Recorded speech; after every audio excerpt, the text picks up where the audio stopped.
Welcome to today's video, and welcome to my page. I am the Dollar Bin Diver. As my name suggests, I collect comic books, and I hunt comic books from dollar bins, 50-cent bins, and really any kind of discount bin. I use this page to show off my recent finds, recent hauls, and show off another hobby of mine, which is bourbon sampling. Today will be a little different. I will be showing off comics that I have collected from recent Facebook live sales. So my average sadly will be over $1, but it was well worth it, as you will see with many of the comics I got today. To start off with my bourbon of choice, I'm actually going to go with my barrel here. I used a cheaper bourbon, which was Kentucky Gentleman. It has been in there for, I believe, going on a year now. So supposedly this barrel allows it to, get more age, get more flavor on it. I have sampled from it a few times, as you can tell with me having to adjust it here. Alright, so I have noticed from some of my other samples from that, it does increase the oaky flavor. Doesn't really do a whole lot for the color. Still is a fairly light color. So it does have a nice floral scent. That's something I feel like I have not found with many of my other bourbons I've been sampling. And then of course the Kentucky Gentleman, being a kind of a cheaper bottom shelf bourbon, doesn't really have as good notes. So, but for flavor, wow, it's still light. Actually has a little vanilla caramel perhaps. Wow, that's actually really good. I guess I have to go ahead and recommend these mini barrels. I see there is a brand on this one, but there are many brands. They do actually seem to help, seem to add to the flavor. Alright, but back to the comics. Here is Web of Spider-Man, Atlantis Attacks. This was, of course, the annual event. This is the 5th annual for Web of Spider-Man. And after watching Black Panther a while back, and Atuma and some of those characters, I am excited to actually read the story now, more than I was before. I know that movie still kind of had some conflicting reviews and all, but I really enjoyed Namor, Atuma, and how they portrayed those new characters. So continuing on though with the Web of Spider-Man, here is issue number 30. The Origin of the Rose revealed. The man behind the mask. Looks like a black suit Spidey there. I'm not sure. I haven't read this one. This is a 1987 issue. Moving on a little further into the run, I also have another Web of Spider-Man. I Killed Spider-Man, the Vulture, Doc Ock. None of those guys ever could, but I did. Me, Man Mountain Marco. I'll be honest, I don't know much about this character, so I might be jumping into that with a few consecutive issues. Along with that, I believe here is issue 79. That might actually help give me some consecutive issues there. So this is What Arch Enemy Has Sent the Killer Android After Spider-Man? And will Spidey live long enough to find out? Actually, I don't know if those two stories have any tie together, so I'll probably read those individually. So, continuing with the Spider-Man theme, I have Marvel Tales, featuring Spider-Man and Hobgoblin. This is issue 257, Behind the Mask, A New Face of Evil. Marvel Tales oftentimes would be a reprint of earlier stories within the Amazing Spider-Man run and such. So I am curious to see which one this one reprints. I haven't jumped into it yet. This haul is still fairly recent for me. Let's pull these off the side. Continuing with the Spider-Man trend of sorts, Marvel Team Up featuring Spider-Man and Doctor Strange, Death Cards and Silver Daggers. I believe the No Way Home might have spiked this book and in pretty much any other Spider-Man and Doctor Strange connected comics, but I was able to grab this after those spikes. Oftentimes with these Facebook claim sales that I've gone into, there will be groupings of comics, so I was able to get both of these together. Which this other one here is issue 120, going along with that issue 76, Marvel Team Up Spider-Man and Dominique Fortune. Stand aside, Sonny. This is a job for a real hero, the Spider and the Swashbuckler. All right, so the Peter Parker, the Spectacular Spider-Man. This is a run that I am actually trying to collect fairly aggressively.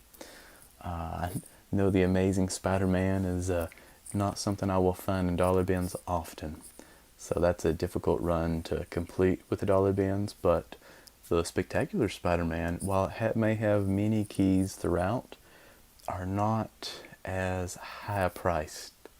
So this is an early appearance of Cloak and Dagger, Stalkers in the Shadows. I believe this is a issue 81 and 1983 issue. So I was excited to find this. I'll pull this off to the side.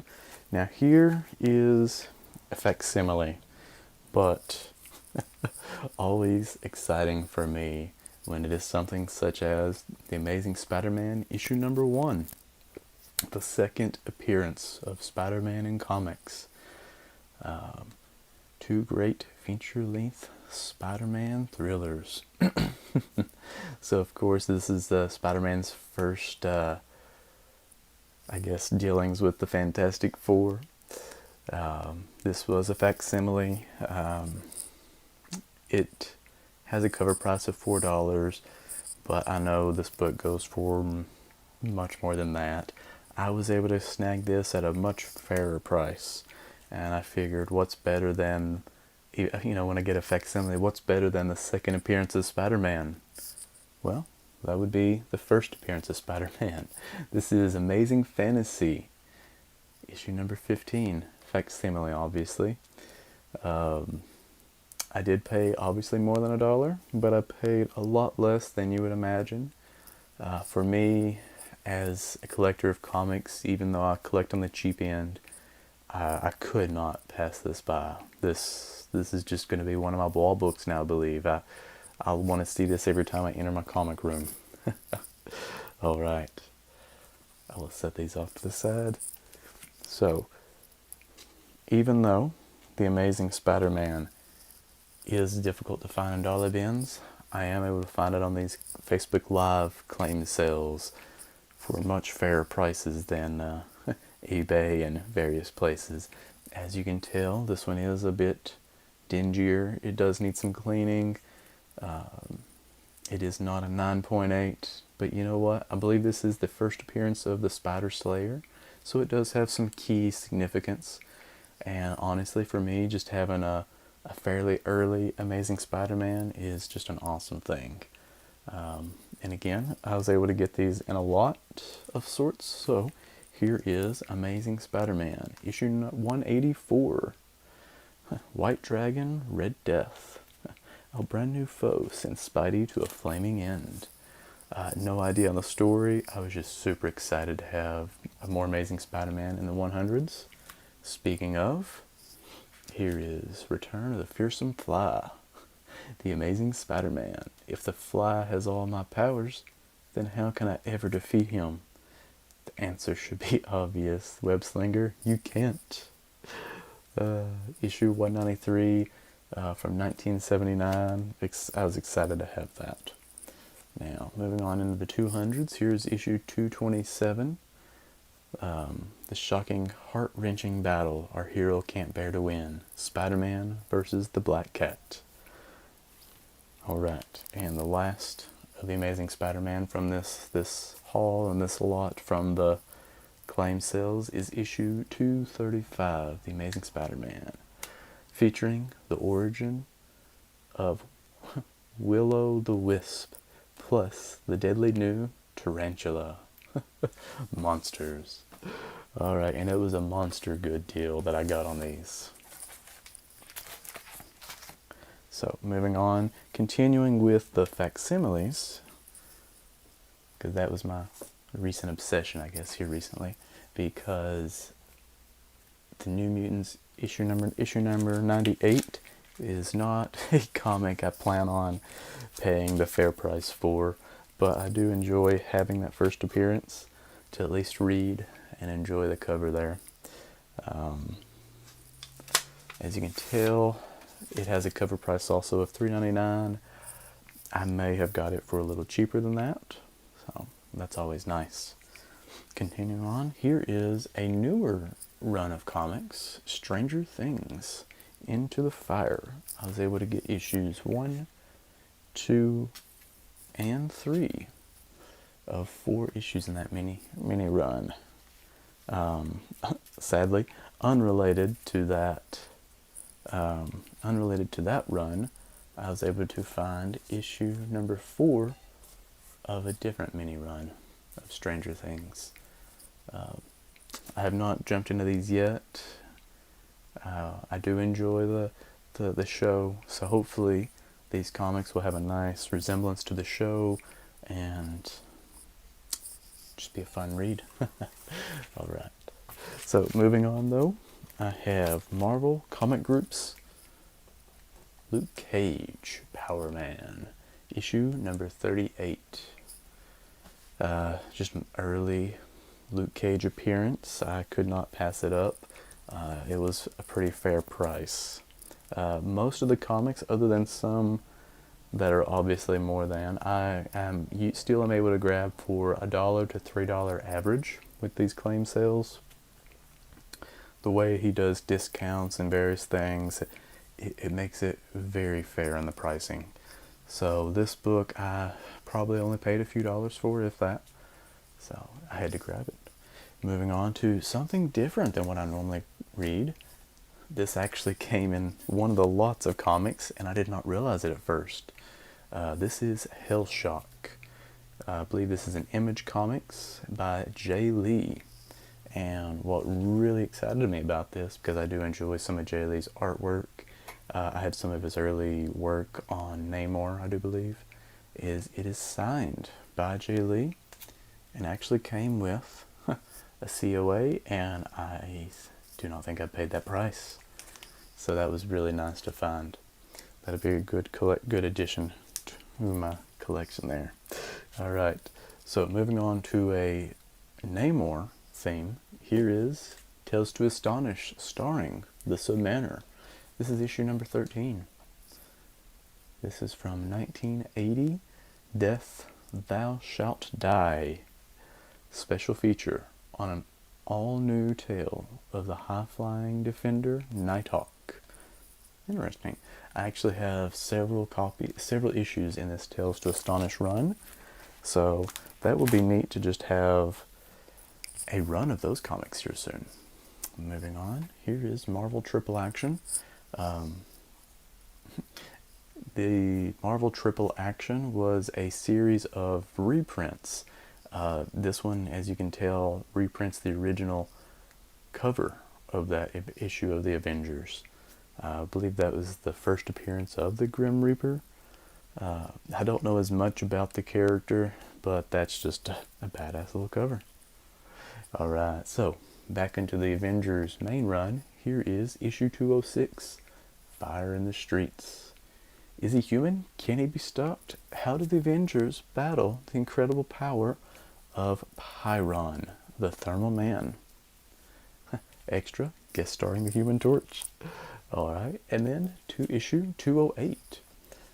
Kind of getting close to some consecutive issues there. The Berserker Lives Again. Eye of Destruction. That's a cool cover. I enjoy some of the artwork from that era, from the 80s, 70s, and of course I enjoy some of the 90s as well. But I also enjoy some of the artwork and the stories from some newer comics, some more modern stuff. Here is Moon Knight Annual, issue number 1.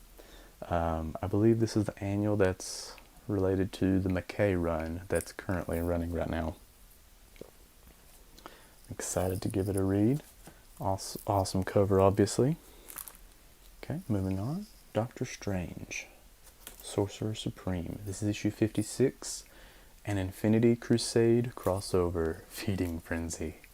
I don't know much about this issue, but it came in a lot, with this being the main issue that I was wanting to find, which is the Doctor Strange Annual, issue number 2. This is part 4 of the Return of the Defenders annual crossover.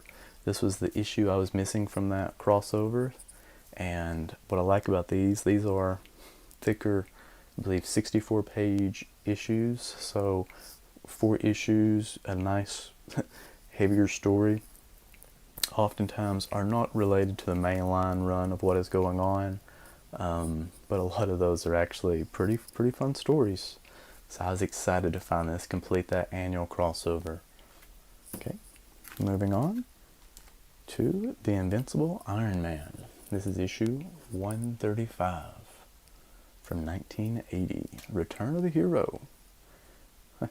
And if one title isn't good enough for you, how about Last Tango with the Titanium Man? I don't know. I do enjoy that artwork. Hopefully the story is still fun to jump into. Here is issue 108 from 1977. The more you hit him, the bigger he grows. Iron Man and Yellow Jacket helpless before the rampage of the growing man. Alright. And I'm kind of doing a countdown here. Here's issue 107. Well, once I get my lighting adjusted there. Hour of the Golden Doom. Final showdown against the maddening menace of Midas. Another issue from 1977, obviously. And finishing up my 100s Iron Man. I believe these were in a lot as well. From 1980. In the darkness dwells the dreadnoughts. Actually, I like that one. I like that cover. Hopefully that story will be fun to jump into. Jumping up to issue 300. Celebrating the 300th issue of Iron Man. And of course, we have to have some foil action. Alright, this is a 64-page celebration. Stark leads the Iron Legion against Ultimo, the Living Holocaust. Guest appearance by the War Machine. This is just a great cover, great issue. I may have already had a copy of this, but where it came in a lot, I got it for such a fair price, I could not complain. So, moving on to my last run of comics here, I do believe. A Marvel team-up featuring the Human Torch and the Son of Satan. This is issue 32. I'm not collecting much on either of these, but it came in a lot, and I am loosely collecting the Marvel team-up run of comics. I do expect this to be an interesting story, though. It's the battle you've been waiting for, a war of fire and brimstone. Alright, so the last title to show off for this haul, The Defenders, issue number 60 from 1978. Helpless before the revenge of Vera Gemini, Day of the Demons. Moving on, issue number 76, At Last, the Omega Saga. That's just an awesome cover. What else can I say? Now, the bad thing about some of these lots, I get excited, and some lots have a duplicate. Drats.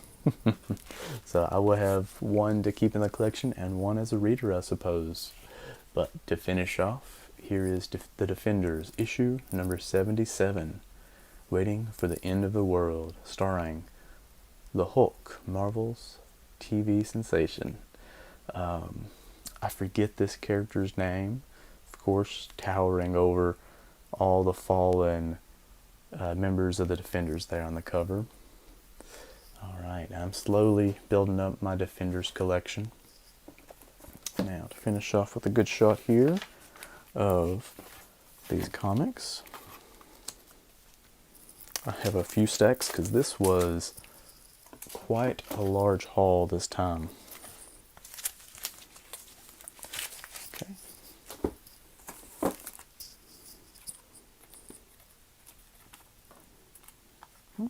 And to place my favorites on top. Oh goodness, let's adjust the camera, bring it back. Let's get that full shot. And my whiskey, my bourbon, placing it beside my stack there to show you how large of a stack it was. So,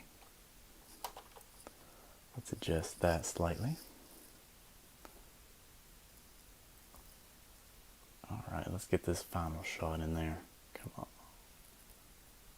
Very nice. Alright. Thank you for watching.